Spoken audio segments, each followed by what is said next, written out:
On today's show, we interview Dr. Cordie Williams. Dr. Cordie Williams is a U.S. Marine, a professional speaker, a full-time father, husband, and patriot.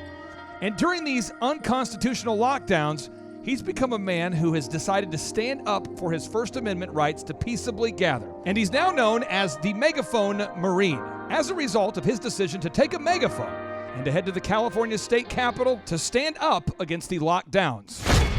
So, a couple of you guys left and a couple of you guys stood down, so the question is, are you going to stand down? In the face of tyranny, in the face of freedom, are you going to sit there in your riot gear against peaceful protesters, or are you going to say, you know what, it's time to stand up for my country? Because I took an oath of office and it said I will defend all enemies, foreign and domestic. Some shows don't need a celebrity narrator to introduce the show, but this show does. 2 men, 8 kids, co-created by 2 different women, 13 multi-million-dollar businesses. Ladies and gentlemen, welcome to the Thrive Time Show. Now, 3, 2, 1, here we go! Started from the bottom, now we here. Started from the bottom, and we'll show you how to get here. Started from the bottom, now we here. Started from the bottom, now we here. Started from the bottom, now we here. Started from the bottom. Yes, and yes, Thrive Nation, we are in the air everywhere with a beautiful man who happens to be a doctor. Dr. Cordie Williams, welcome onto the Thrive Time Show. How are you, sir? I am doing fantastic. Thanks for having me. Now, Cordie, I want to ask you this because I know about your background because I've done a lot of research in preparation for today's show. But for people out there that don't know your background, can you just give us a little bit of your background previous to this moment in time?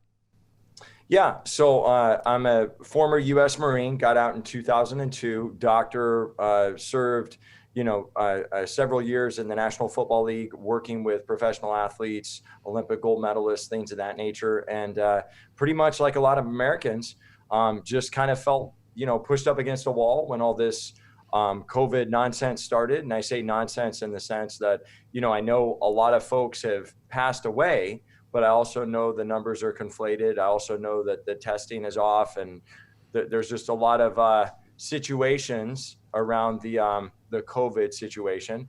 And so, but, initially we didn't know what it was going to be like. Right. And we certainly didn't know what it was going to be like for our businesses or the economy. And I felt pushed up against a wall, really felt like, hey, where's the future of our country going and what's going to happen to my kids? And so I began doing protests all over Southern California, basically trying to get people to open up and governors to really just do the right thing. Now, just to supply our listeners with some facts to back what you're saying, is the U.S. military, and by the way, when you were in the military, what branch of the military were you in? The Marines. The Marines. There you go. The Marines. So you were the tough guys. And so the U.S. military, though, this was reported That's in what we tell ourselves. Right? Well, the New York Daily News reported that the military health system, TRICARE, incorrectly told 600,000 people that they had COVID-19. We also know that the CDC last week came out and said, hey, of the 190,000, 180,000 deaths we've had of people who've died with COVID-19, only 6% of the people that died from COVID-19 and nothing else. The other people died from an average of, this is crazy, 2.3 comorbidities. So what that means is 9,120 people have died directly from COVID-19 and nothing else. 9,120.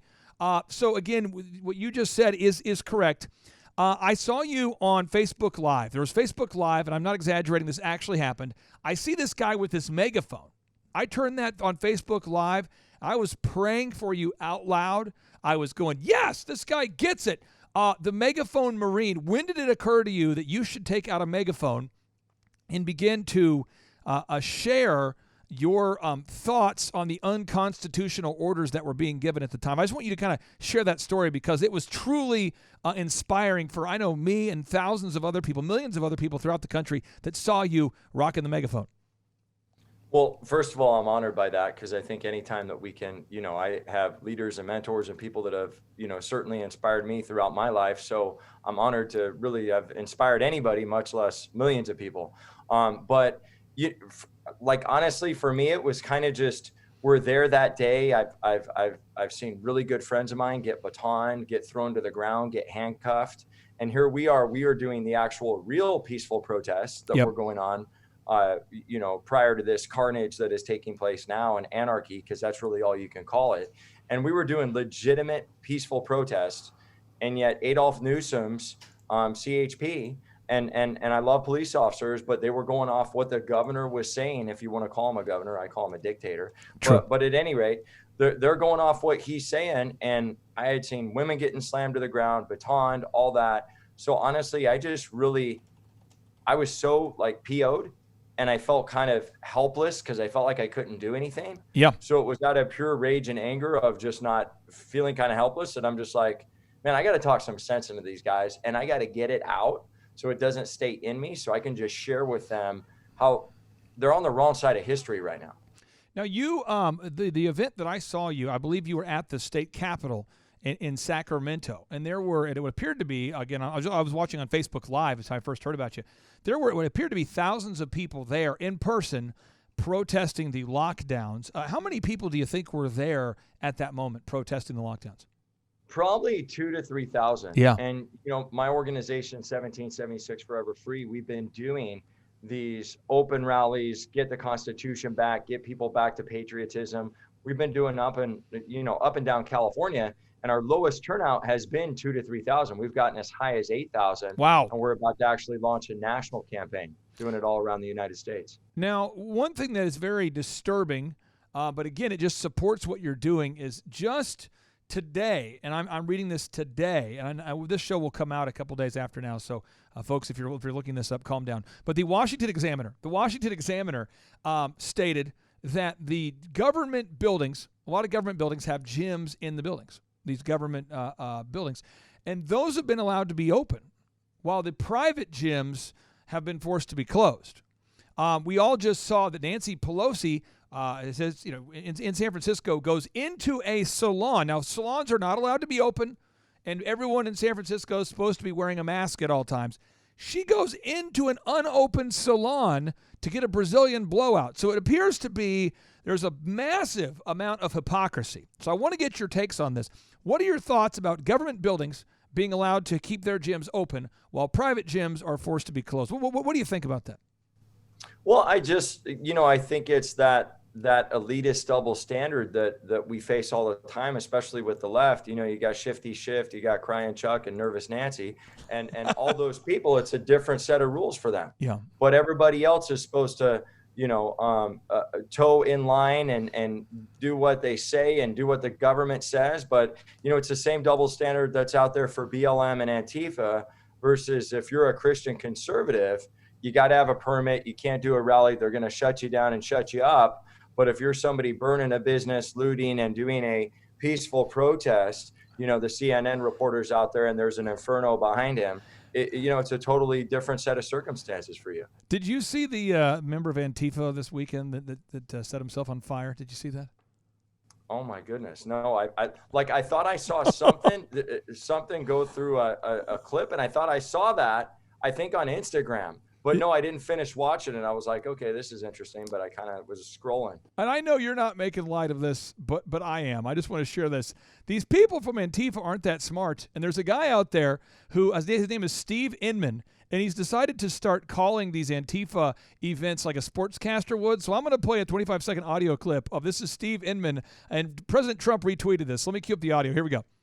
Oh, what the hell? Let's take a look at another angle here. Look at him, man, doing some kind of Fortnite weird dance, and man, he looks like a freaking human hot pocket rolling around. You got this like hamburger charbroiled smell going on right now. I don't know if that's the cheese on his feet, and now just rolling around. Like I said, his feet have become hot pockets, and they're trying to put him out with a shield.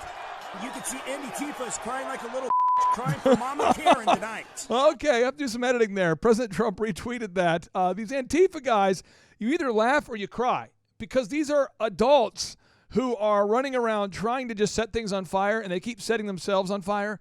They're trying to tear down statues, and they keep falling off the statues. Most of these people apparently live with their parents. Most of these people have never had a job. Most of these people don't eat meat. Can you please explain? 'Cause I know that Antifa is funded by George Soros. I know this to be true. I've done the research, and if anyone goes to timetofreeamerica.com, they can follow the money. Go to timetofreeamerica.com. We've cited everything. You can follow. You know this, and I know this, but tell the listeners out there what most people don't know about Antifa, because you've obviously done the research.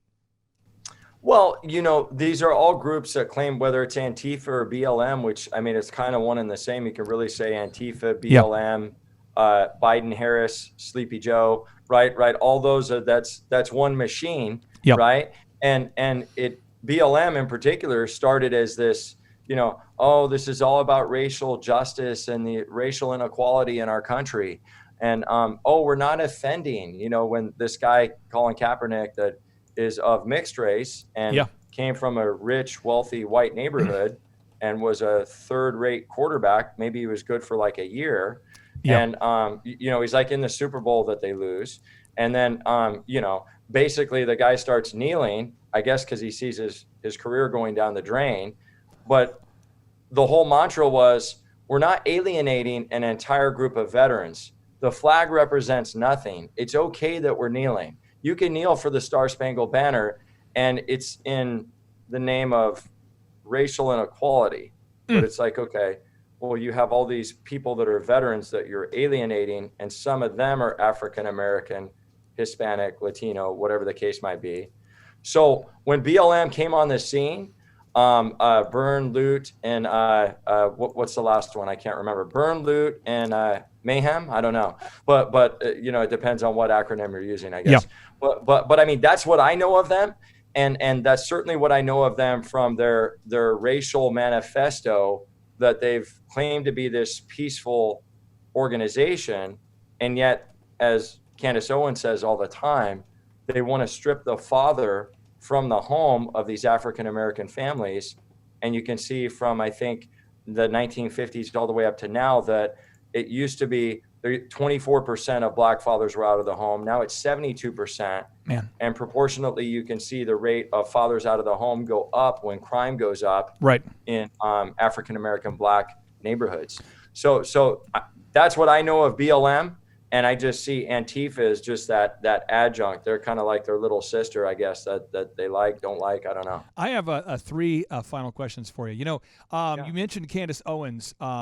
Candace Owens recently, she had a brilliant post this morning. But Joe Biden has decided that he's going to interview America's moral compass. He's going to get out there and really sit down with America's queen of morality, a person who's a former stripper turned super dirty rapper, whose newest song is so foul and so terrible, WAP, that we can't even say what WAP stands for on this show. What do you think about Joe Biden interviewing Cordie? Because I know Candace Owens has put out her thoughts on this. What do you think about Joe Biden sitting down to be interviewed by Cordie as his game plan to win the American presidential election? I think all you can say is Sleepy Joe. Very sleepy. It's unbelievable. You know what I mean? Yeah. I kind of take the lines of the president on that one, because it really shows how asleep he really is to the pulse of the American people, because moms and dads and people like you and I, we don't want our kids listening to that crap. We want our kids standing up for the flag. We want our kids to have, ethical morals. I mean, my little terrorist, he's almost 4. Okay, he'll be 4 in probably another 3 weeks here, and I love my son. Yeah. But my son is like a fighter. He's a go-getter.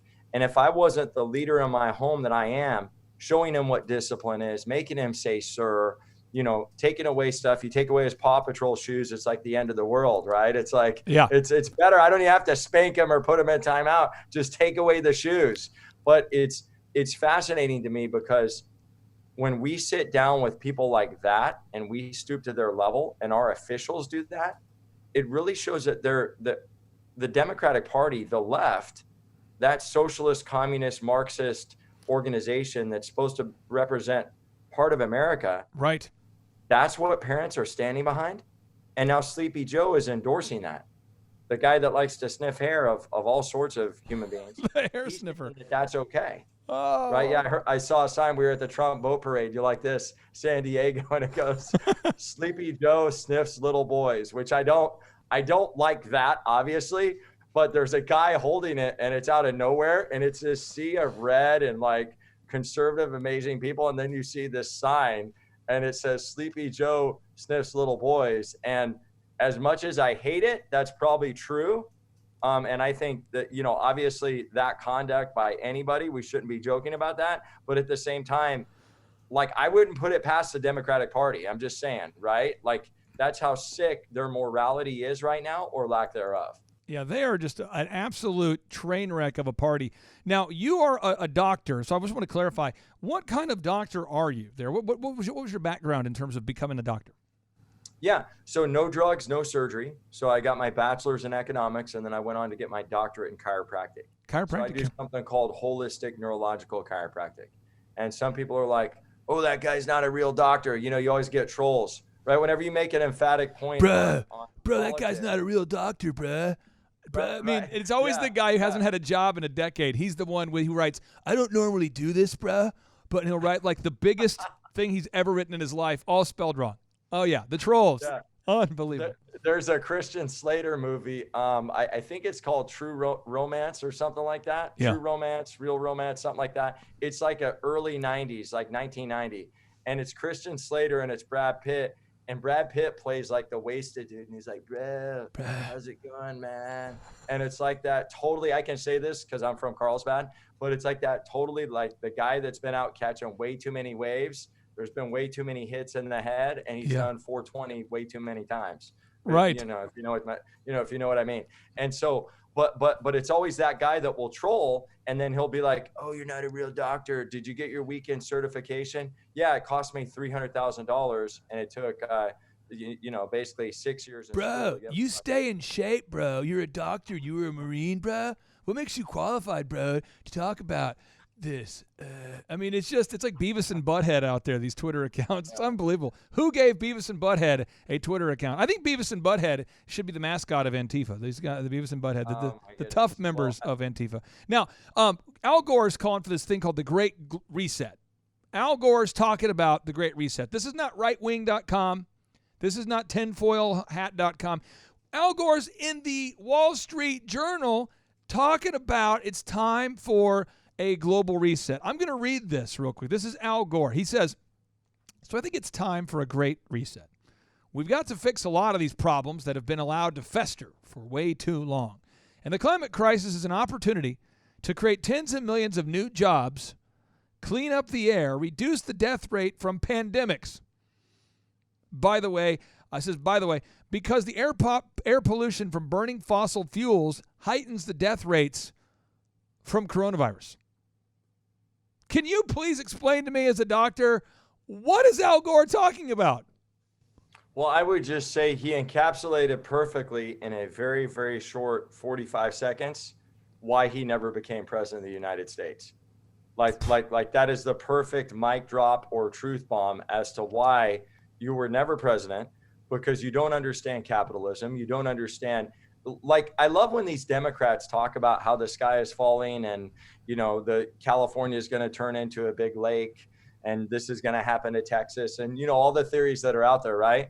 But then when they talk about fixing it, it's like that little kid, right? It's like that 15-year-old that you give a credit card with no credit limit and you just give it to them.